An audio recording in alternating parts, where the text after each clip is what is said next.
சங்கர் வந்து எங்கள் குருகிட்ட எல்லா விஷயத்தையும் சொல்லிட்டான். எங்கள் குரு வெளியூர் போயிருக்கனால என்னை அனுப்பிச்சி வச்சிருக்காங்க. தண்ணி வேணும். இந்த சாமி எடுத்துட்டு வரேன். நீ போவாத, அதே வரும்.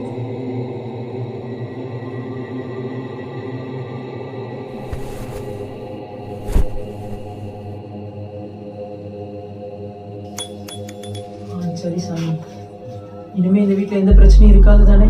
இருக்காது.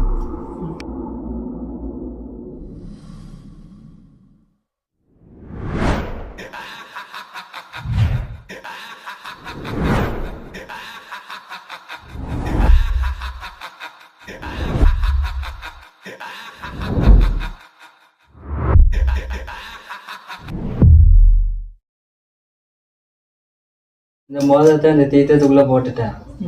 இந்த வீட்டில் எல்லா தீசெட்டியும் இந்த தீர்த்தத்துக்குள்ள அடங்கிடுச்சு. இதை நான் எடுத்துட்டு போய் கடலை விட்டுருவேன்.